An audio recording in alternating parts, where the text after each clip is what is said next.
My name is Daniel Sussman. I'm the project director at Harmonix Music Systems, and we've been very hard at work developing Fantasia Music Evolved. And so here we are in the shoal. So our control scheme is designed to be very approachable and intuitive. We're taking advantage of the connect here. As Jessa explores the scene, she can just step left and right and actually explore the scene. And if she raises her hand, you can see this is the tool that Jensen has provided her to explore the scene, to interact with the scene physically. And it's called the Muse, and it's a 3D cursor that sits in the world, and as she sort of stretches her hand out in front of her, she can send this cursor, the Muse, into the scene to affect objects. So here she's discovered some seahorses, and as she sort of brushes over the plant there, these seahorses pop out. She gets 5 of them.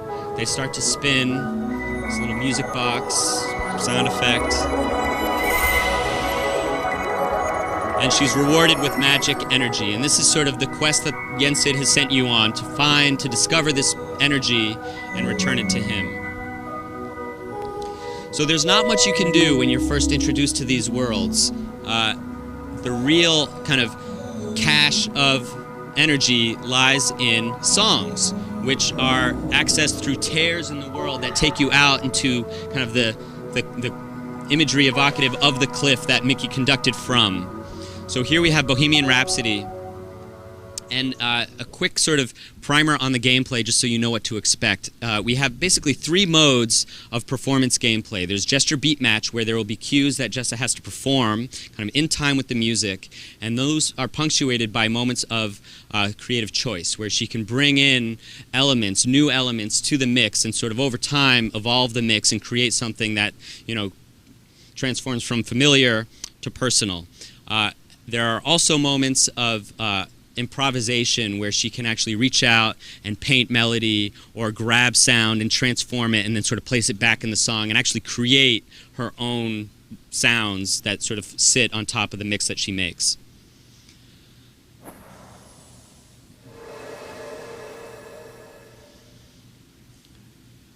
I think, you know, from a gestural perspective, you know, we sort of set the stage with Dance Central, and the detection in that game is amazing, but it's also very prescriptive, and the things that we're asking you to do are very defined, and I think we wanted something that was a little more expressive, even from a gestural standpoint here. So here you have these cues that sort of imply a direction, but in fact Jessa can use either hand.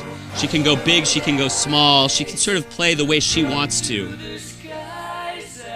She can dance if she wants, but we're being pretty particular. As you know, we don't consider this to be a dance game.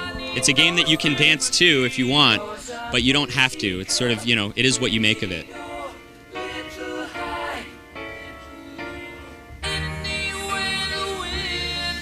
So as I mentioned, there are sort of opportunities for you to transform the song.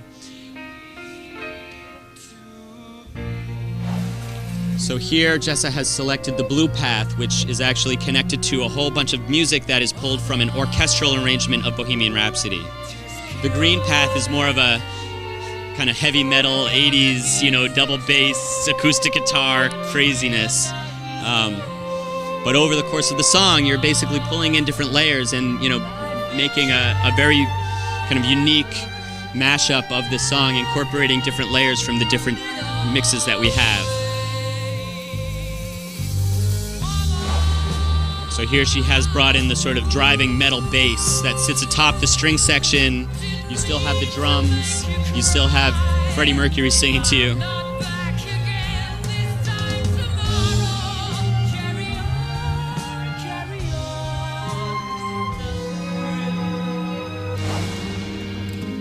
So here she's brought in the kind of, you know, Metallica style one acoustic guitar. It's sort of some crazy Queensryche with an orchestra and Queen.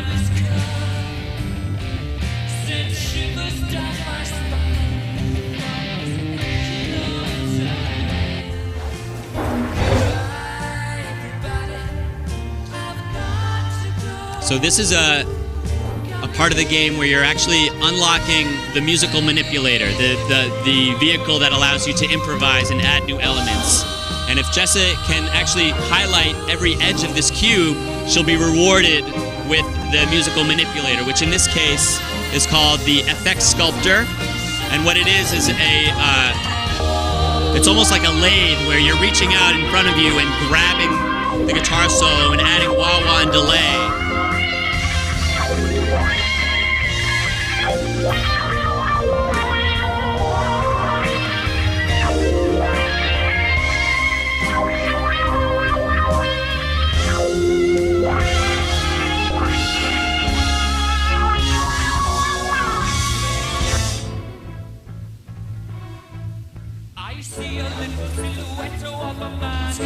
So there's a phenomenal amount of variety in each song. You can actually create a very, Jessa can create a very different version. I've watched her play this kind of over the last, all day, since 10 o'clock this morning. And each time it's been different, which keeps me sane, actually.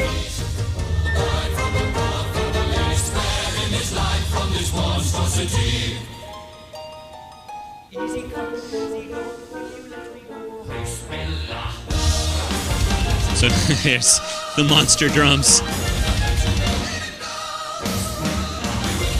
So the other component to the choices actually is that the authoring changes along with the music. So everything is, there's a level of tactical strategy behind the choice as well. If you're chasing for points, you might choose the denser parts that actually afford you a higher score.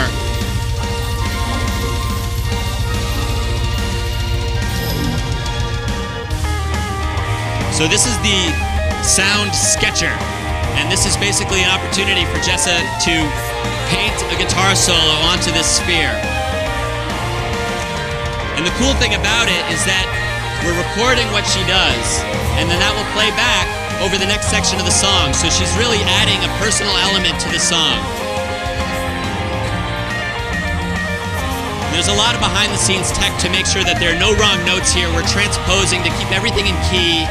Everything is rhythmically sound, even if, you may not like some of the choices she's made. It doesn't sound bad.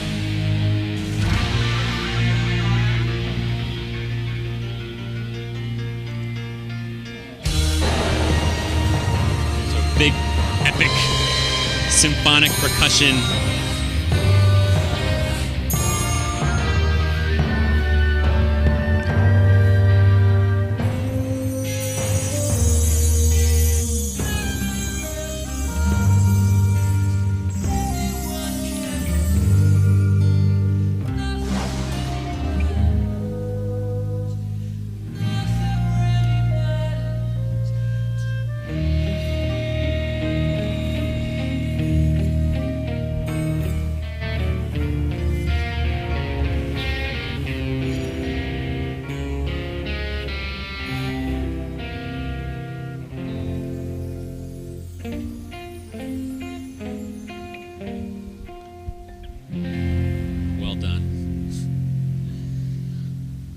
So each realm holds a different set of songs, and each song has a unique set of remixes.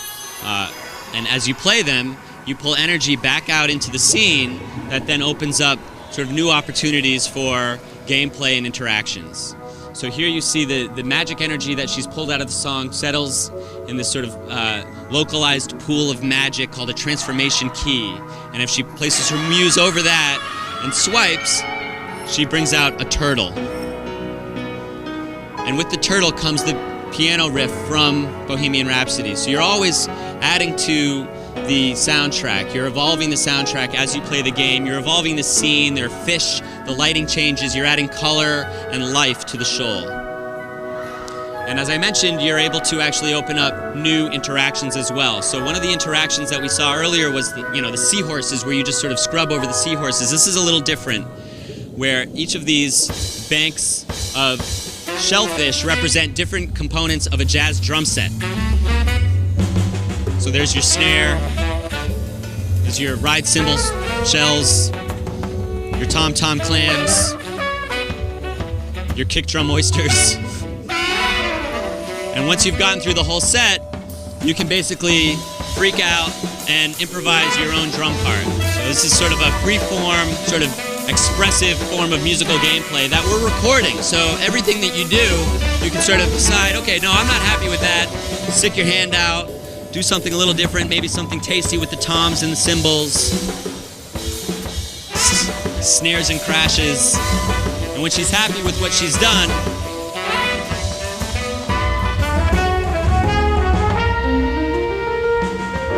so there are her clams. That's the drum solo that she made.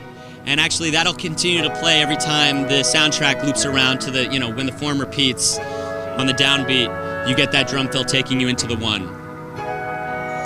So there's a tremendous amount of depth within the scene. Each song yields different types of musical experiences. There's her drum fill. It's gonna happen all the time.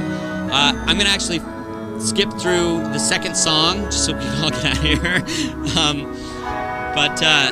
The second song is Fun Some Nights, which, is sort of this big, epic, kind of almost arena rock pop song. I'm going to hit there.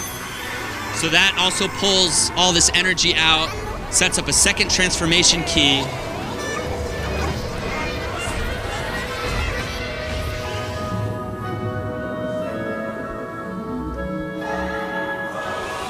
And there you get the whoa, whoa, whoa from the sort of background vocals and the driving sort of snare drum rhythm that defines the song.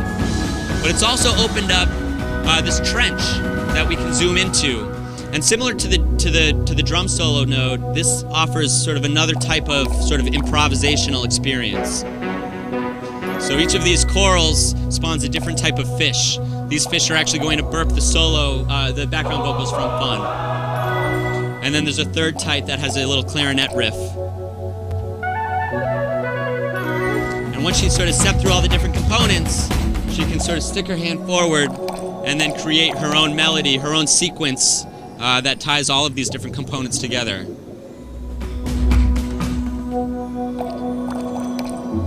I promise.